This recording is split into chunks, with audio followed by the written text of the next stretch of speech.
नमस्कार। मेरे व्यंग्य का शीर्षक है एक दिन का मोबाइल उपवास। आजकल देश और दुनिया में जहां भी नजरें दौड़ाओ लोग मोबाइल से चिपके हुए रहते हैं।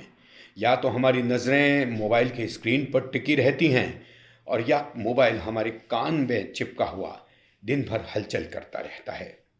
हम काफी परेशान थे और सोचा कि क्यों ना इस आदत से छुटकारा पाया जाए। बहुत सोचा लेकिन कोई आइडिया हमारे दिमाग में नहीं आया। हार कर हम अपने गुरुजी की शरण में गए। गुरुजी ने मोबाइल से चिपके सूचनाएं चबाते निगलते हुए लोगों के लिए भी सप्ताह में एक दिन मोबाइल उपवास रखने की बात कही, यानी आह्वान कर दिया। अब हर सुबह गुरुजी हमको फोन करके पूछते हैं कि बेटा, मोबाइल उपवास रखा कि नहीं। आखिर गुरु इच्छा सर्वोपरि होती है।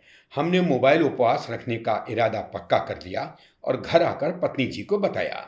पत्नी जी ने ऊपर से नीचे तक हमको देखा और मुस्कुराते हुए कहा कि आप मोबाइल उपवास छुट्टी के दिन रखिएगा।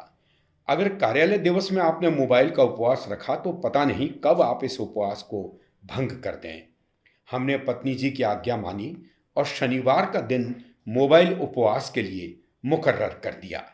शनिवार की सुबह पत्नी जी ने झपट्टा मारते हुए हमारे हाथ से मोबाइल इस तरह छीना मानो अपनी सौतन के बाल पकड़कर वो धकिया रही है। उन्होंने मोहल्ले में ऐलान कर दिया कि आज हमारे पतिदेव का मोबाइल उपवास है, लिहाजा कोई भी उनके मोबाइल पर न कोई संदेश भेजे न घंटी करे। बिना मोबाइल हमारी उंगलियां गठिया रोग की तरह से अकड़ गई थी। आंखें हरि दर्शन की इच्छा जैसे अश्रुधारा बहा रही थी। कान सुन्न हो गए थे क्योंकि दिन भर उसके द्वार पर यह मोबाइल हलचल कर चाल रहता था। सन्नाटे के बीच हमें पता ही नहीं लगा कि हम कौन सी दुनिया में आ गए हैं। मोबाइल बिना एक पल जैसे एक युग बीता लग रहा था। हे प्रभु, हमने किस घड़ी में गुरु जी की आज्ञा मानकर ये मोबाइल उपवास कर लिया। हमारे सुबह की शुरुआत शुगर के मरीज की भांति एकदम फीकी रही। मोबाइल बिना ऐसा लग रहा था जैसे हमें सुनसान जंगल में ले जाकर छोड़ दिया गया हो। तभी हमारे पड़ोसी मित्र ने एक सुझाव दिया कि जैसे भाभी उपवास में शाकाहार करती हैं, वैसे ही मोबाइल उपवास में भी इसकी अनुमति होनी ही चाहिए। हमारे माथे की ट्यूबलाइट थोड़ी देर से टिमटिमाई। हमने पत्नी जी को एक सुंदर उपहार देने का प्रलोभन देते हुए मोबाइल उपवास पर शाकाहार करने की बात भी मनवा ली।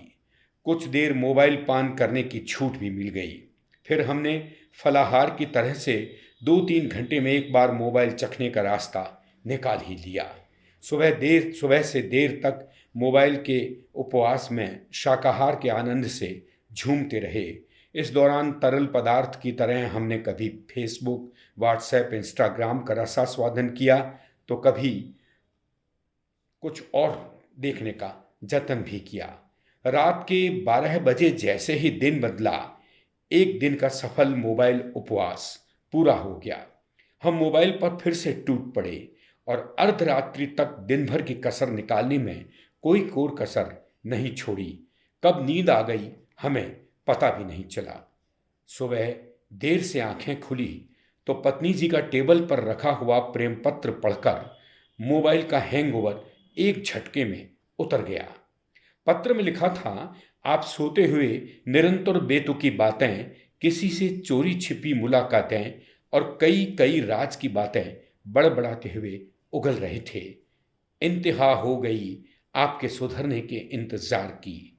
हम मायके जा रहे हैं और अब आप तो डंडा लेकर भी नहीं आ पाएंगे। कौवा भी कह रहा है कि झूठ बोलने वाले को काटकर वह भी अपनी चोंच खराब नहीं करना चाहता। हमारा माथा ठनका।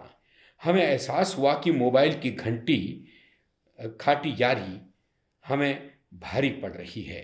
दिमागी संतुलन खत्म हो चुका है, स्मृति घिसती जा रही है। तब हमने कसम खाई कि इसका उपयोग प्रतिदिन केवल आवश्यकता अनुसार ही करेंगे। शनिवार को निराहार मोबाइल उपवास रखेंगे और हम अपनी पत्नी जी को मनाने ससुराल भागे, अल्लाह जाने क्या होगा आगे।